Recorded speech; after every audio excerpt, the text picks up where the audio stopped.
나홍이는 덫에 걸린 눈먼 사슴을 구하고 정성껏 치료해 주었습니다. 떠나려는 순간 사슴이 고개를 돌려 무언의 감사를 전했습니다. 이 인연이 훗날 어떤 기적을 불러왔을까요? 낙엽이 두껍게 쌓인 험한 산길에 붉은 피 자국이 선명하게 번져 있었습니다. 새벽부터 내린 차가운 빗방울에 씻겨 색은 다소 옅어졌지만 핏자국은 끊어지지 않고 깊은 숲 안쪽으로 아슬아슬하게 계속 이어지고 있었습니다. 짐승의 발자국이라고 하기엔 너무나 불규칙하고 위태로운 흔적은 무언가 한쪽 다리를 심하게 끌며 필사적으로 도망친 처절한 모습이었습니다.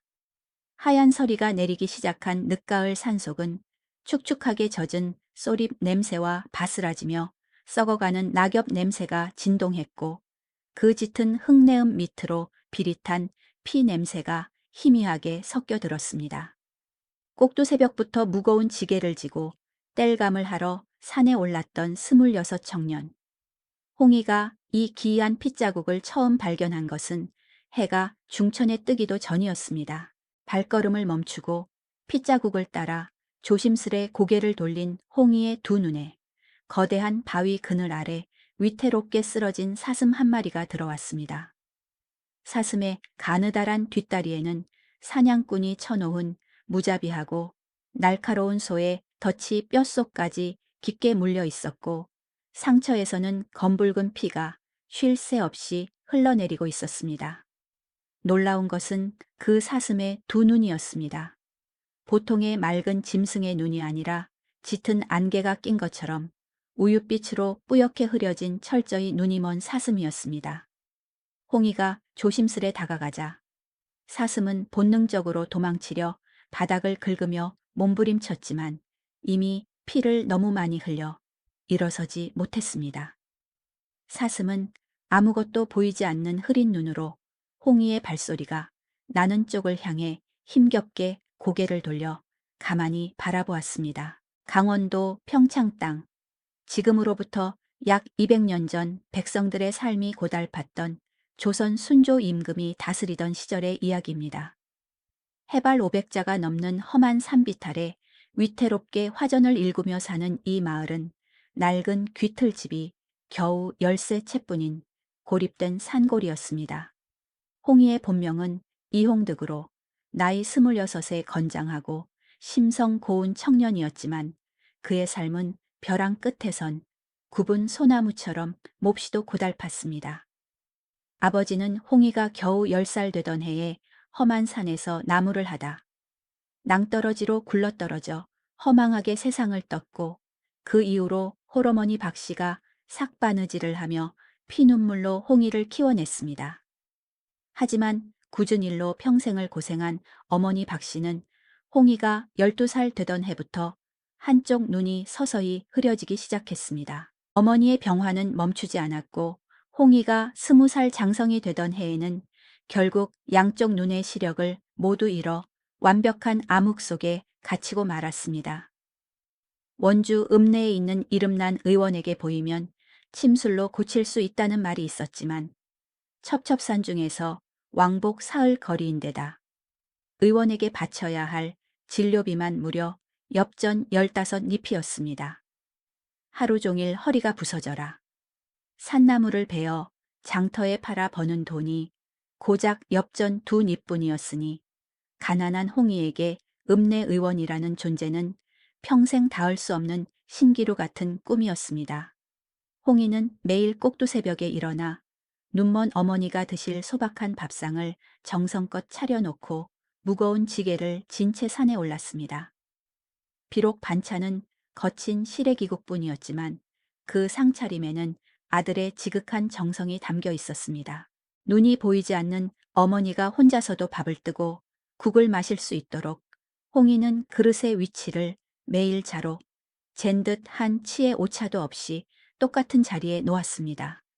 국그릇은 항상, 오른쪽 밥그릇은 항상 왼쪽에 두어 어머니가 헛손질을 하며 밥상을 더듬지 않아도 되게끔 배려한 눈물겨운 내리사랑이었습니다.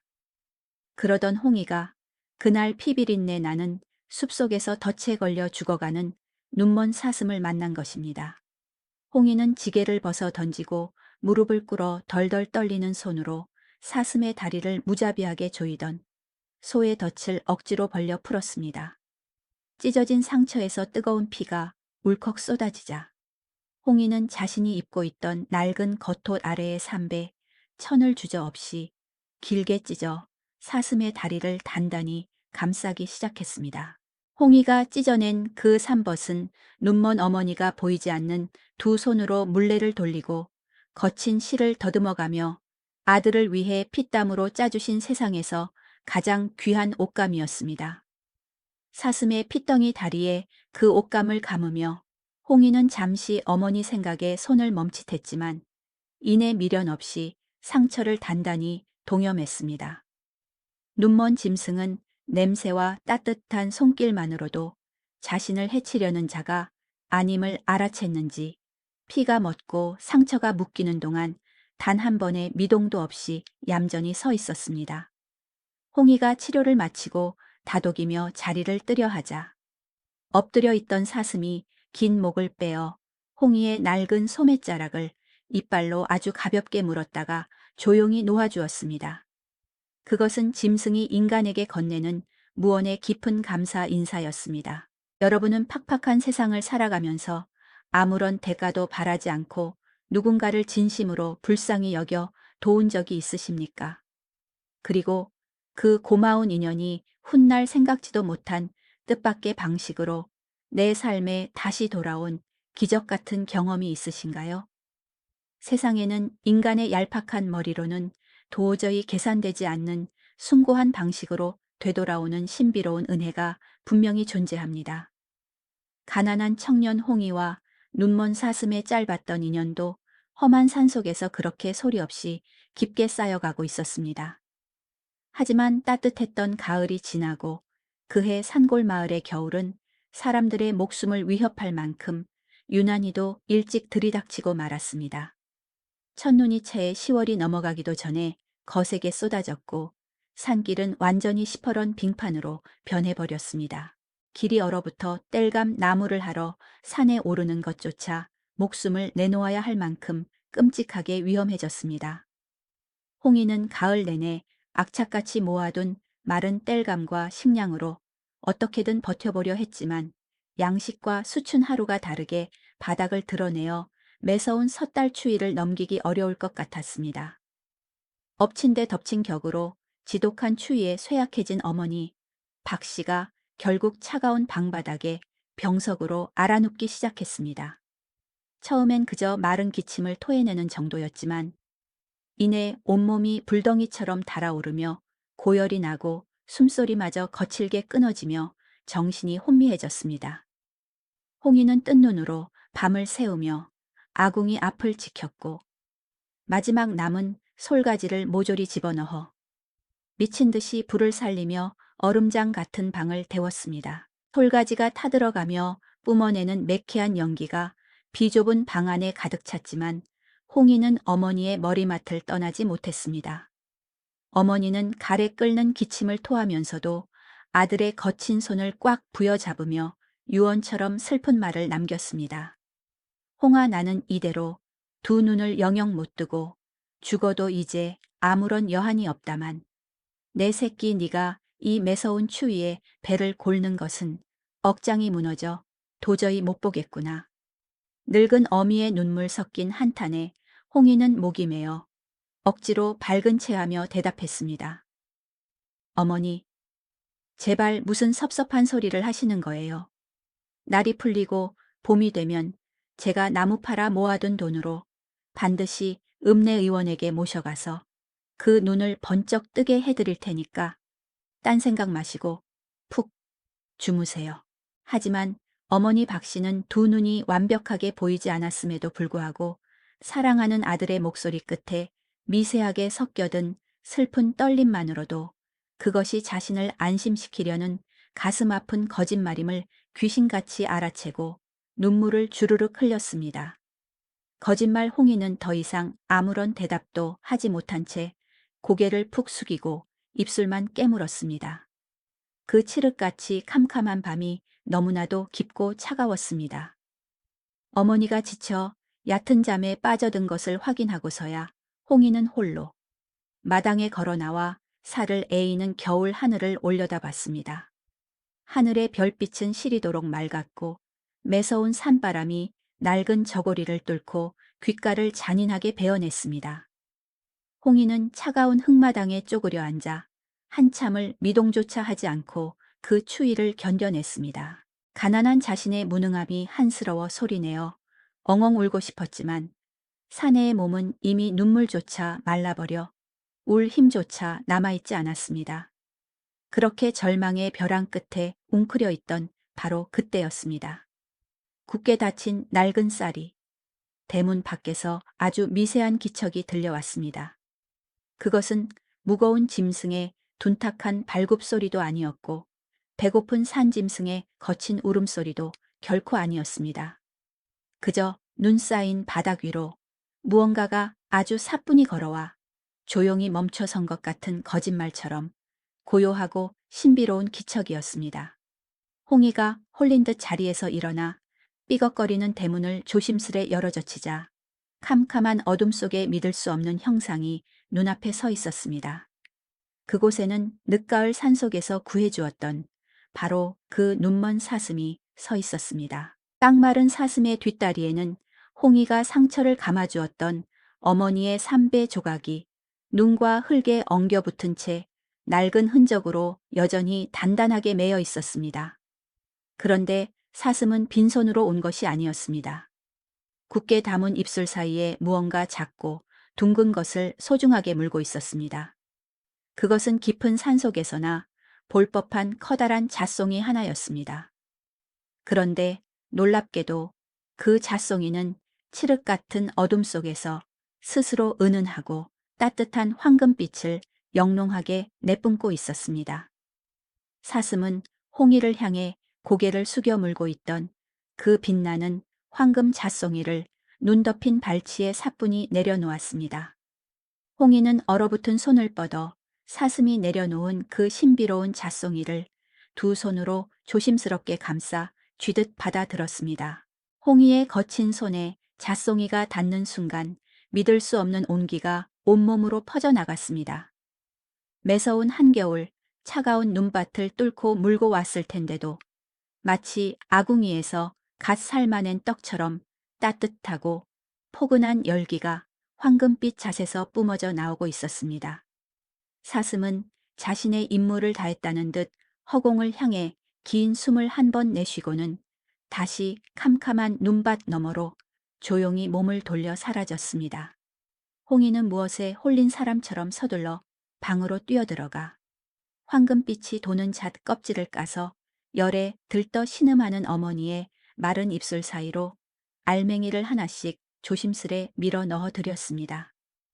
어머니는 깊은 잠결에도 아들이 넣어주는 그 따뜻한 잣을 받아 오물오물 천천히 씹어 넘기시더니 이내 거친 숨소리가 잦아들며 평온하고 깊은 잠에 빠져들었습니다.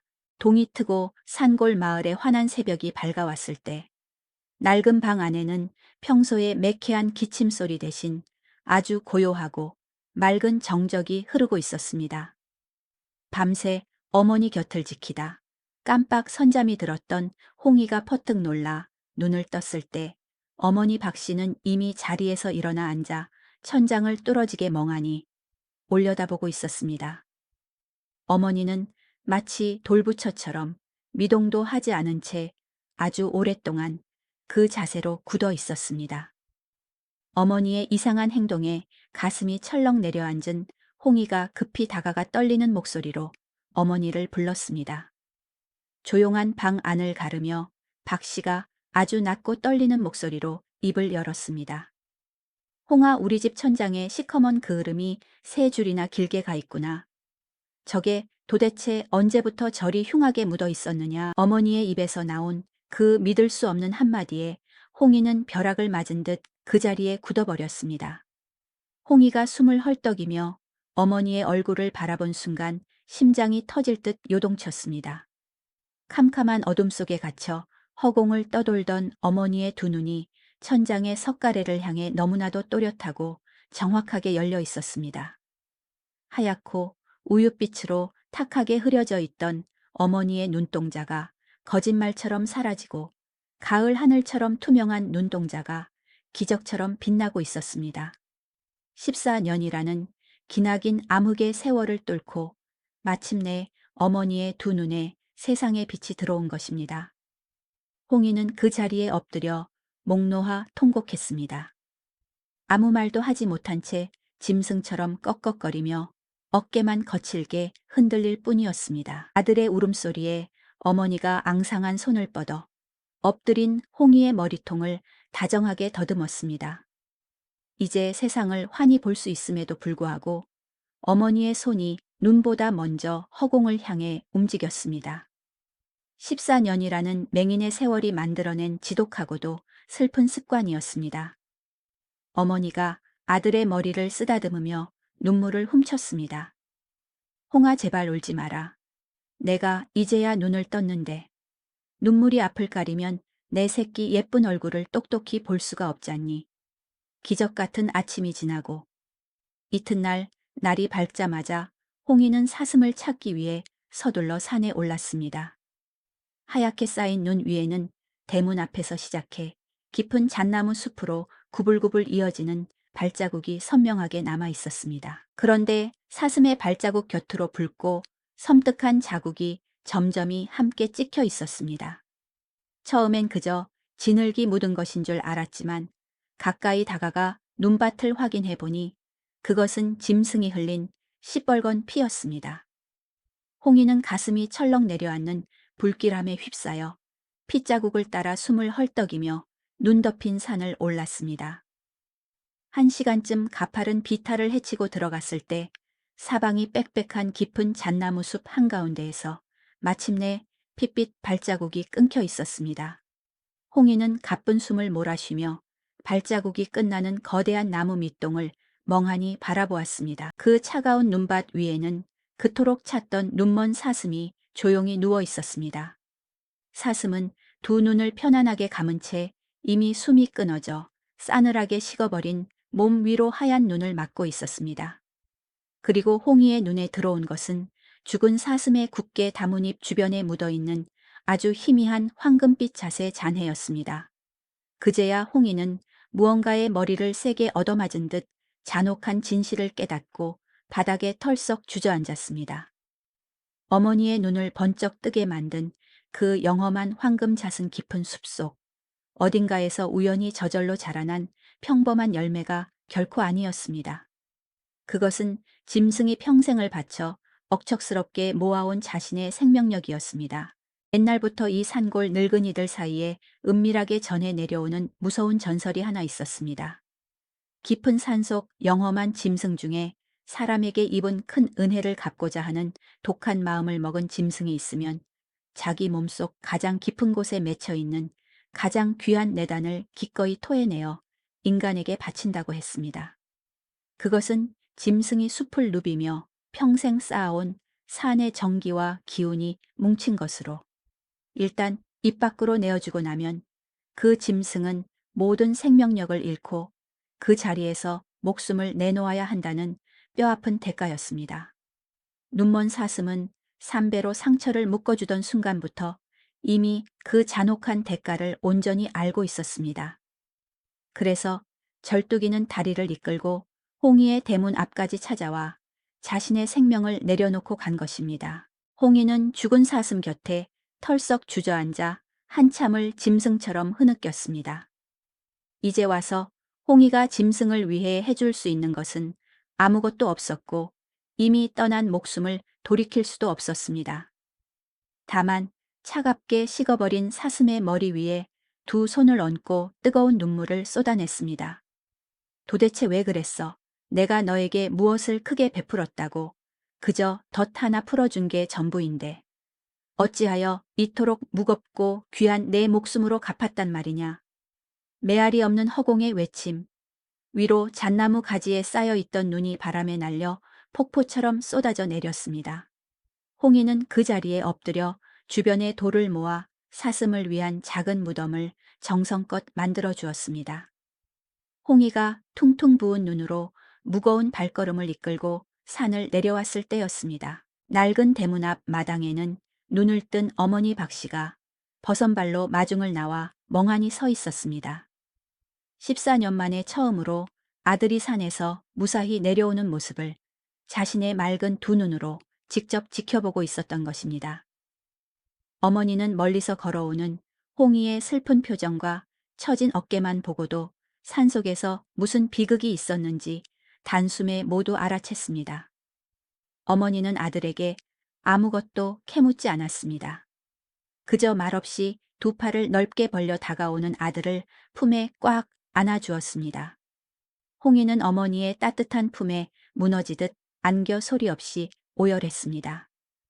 그날 두 사람은 저녁 노을이 붉게 산마루를 넘어가 캄캄한 어둠이 내릴 때까지 마당에 서서 아무런 말도 하지 않았습니다. 말 못하는 짐승조차 인간에게 은혜를 갚을 때는 자신의 목숨과도 같은 가장 귀한 것을 단한 치의 미련도 없이 아낌없이 내어놓습니다.